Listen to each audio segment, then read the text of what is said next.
The 15th of October each year is marked as the Global Hand Washing Day. And in Ghana, just like the rest of the developing world, it is critical that is hand washing so that we tend to prevent a lot more communicable diseases. Here in our country, the Community Water and Sanitation Agency has been at the forefront of educating and increasing public awareness about the need for hand washing.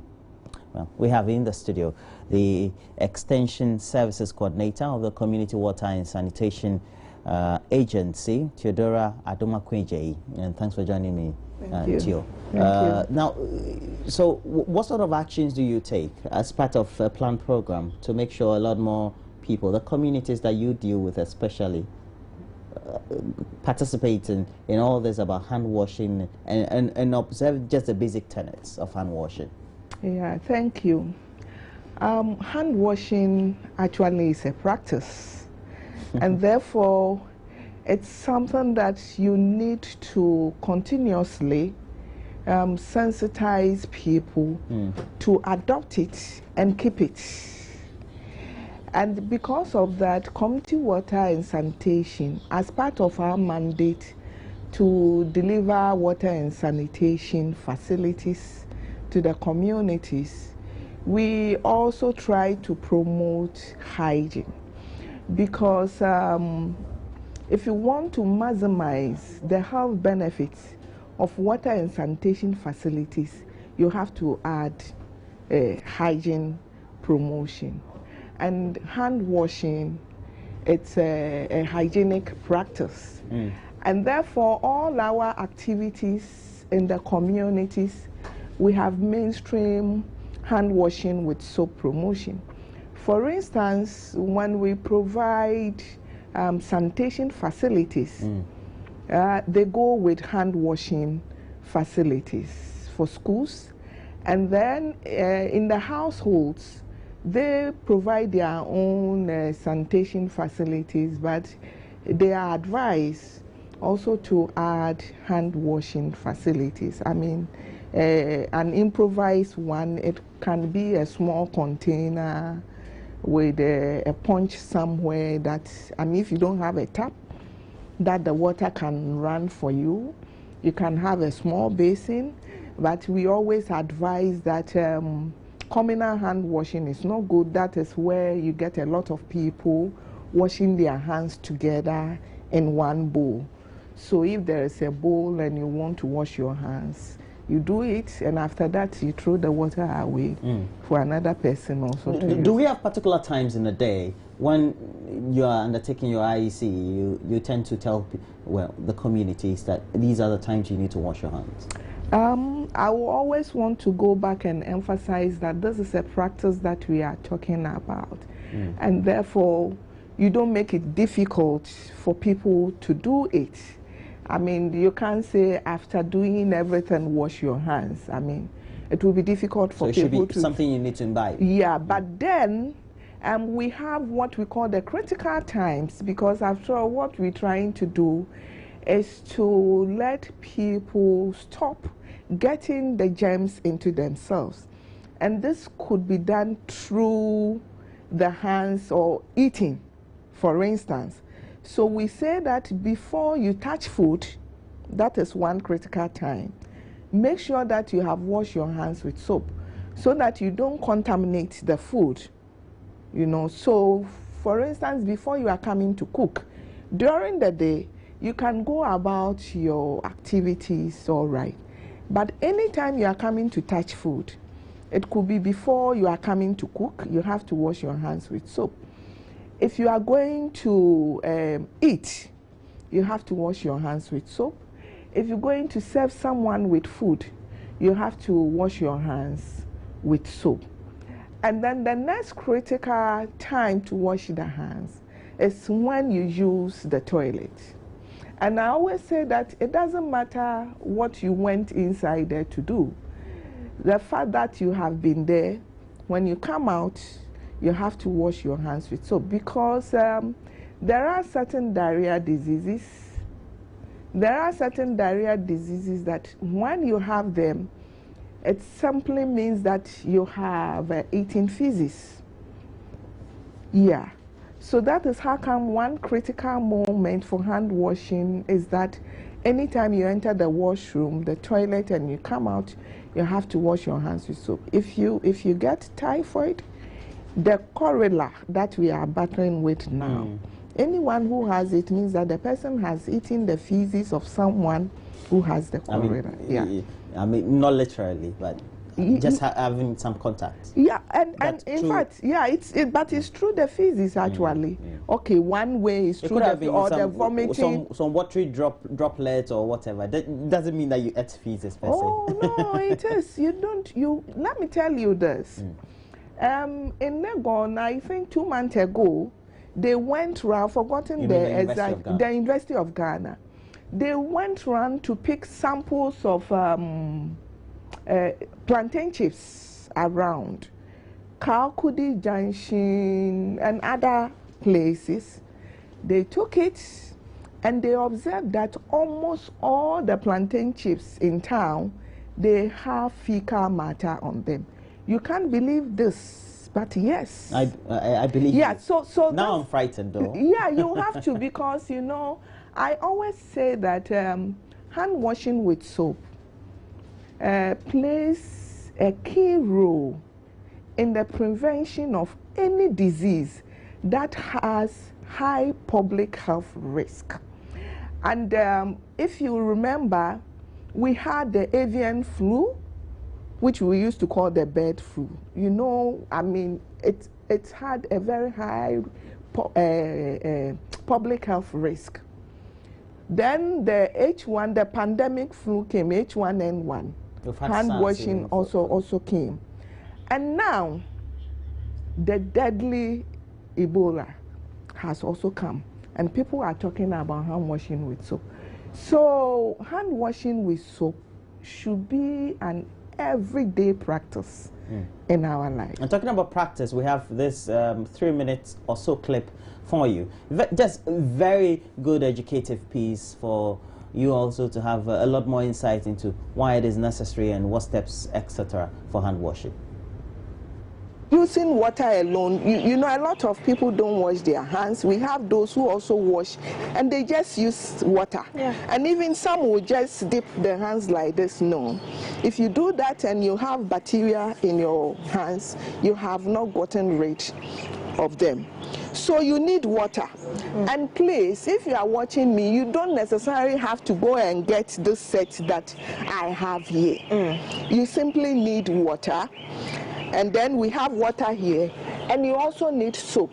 And I also want to say that any soap that we use for household chores is good for hand washing. Okay. It's good for hand washing. So you have your water and you have your soap. But first, you will have to get water on your hands first. You do this because you want to have enough soap on your hands. If you don't have water on your hands and you use the soap, you will not be able to get enough soap on your hands. Okay. So you first wet your hands and then you apply your soap as I'm doing. And make sure that the soap lathers on your hands, because you need enough soap actually. Okay. Some people will just do this. No, the soap will be there and you find some people using the finger just to do this. You haven't gotten enough soap. So just make sure that you have enough soap on your hands. And as you can see soap. Yeah. Yeah. And you will have to rub your palms together, because like I said, by doing this, if you have grease or dirt in your palms, that is where the germs hide. Okay. So the friction, it's bringing them out. So you rub your palms together, and then in between the fingers, and then at the back of their hands. And these days you find people growing their nails, and the germs can also be in the nails. So then you are done. You take care of the palms, in between the fingers, at the back of the palms, and then your fingernails. you know, and then you are done.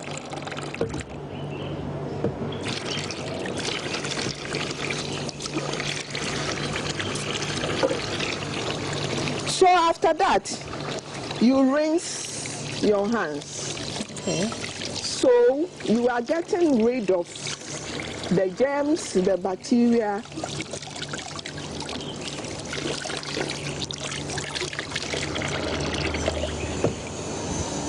Now, this is another stage.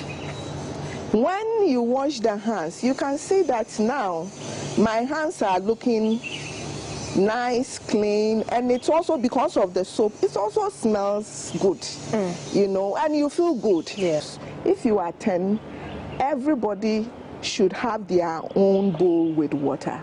You use it, you finish, and then you throw it away.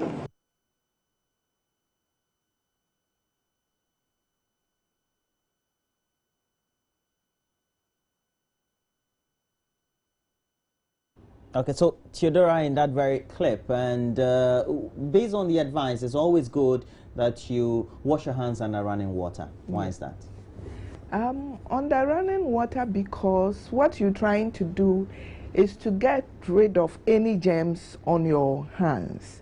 And then also, sometimes, if it's not under running water, there's that possibility of sharing the germs. Because if you use a bowl, then the people are tempted, you know, to have the communal hand washing. So that is why we advise that if you have running water, you wash the dirt, the germs off your hands, and it goes away. Yeah. Yeah. This is by no means to say that you seem to work alone, do you? Do you collaborate with any health institutions? Yes. We work with the Ghana Health Service, Ministry of Local Government Rural Development, that's Environmental Health and Sanitation Directorate. But we are also supported by some NGOs. For instance, this year's Global Hand Washing Day, we have support from USAID. We have a project called Water and Sanitation for the Urban Poor. They are supporting. World Vision is supporting Water Aid and UNICEF and Plan Ghana.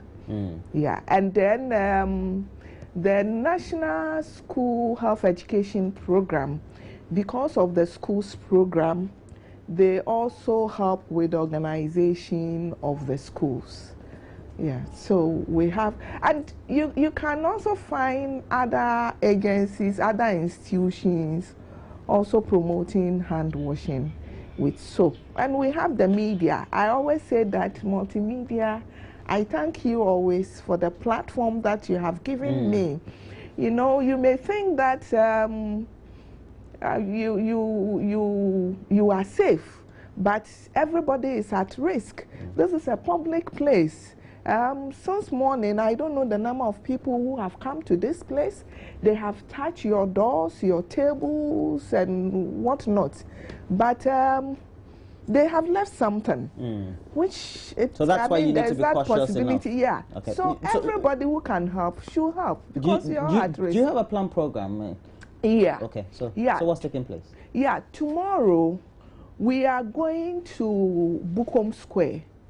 In Accra. In Accra. And why are we going there? Because at the moment in the country, we have over 18,000 cholera cases. And out of that, over 12,000 is in Accra Metro. So that is why we chose Accra. And then we also chose Bukom and its environs, so that we can be sure that the Global Hand Wash Day tomorrow will not just be a formality. We are going to come into contact with the people. You know, we'll move from house to house. There's a school within that community, we'll go there. There's a market, we'll go there. There's a clinic, we'll go there. So everybody can join us at Bukom. And in fact, Bukom Banku has promised us that he will be a co-MC. And he's also organizing all his people. Okay. Yeah. So where again at Bukom? Bukom is a Bukom Square. Bukom Square. That is where we the will program converge. will After that, start. we will move to Sra Market. There's a Usher Fort Clinic there. There's a school there. And in fact, all the houses there, we'll try to get into contact with them to sensitize them. And we also mount what we call the hand washing stations. USAID is also providing us with aqua taps, the small taps that you can use to purify your water.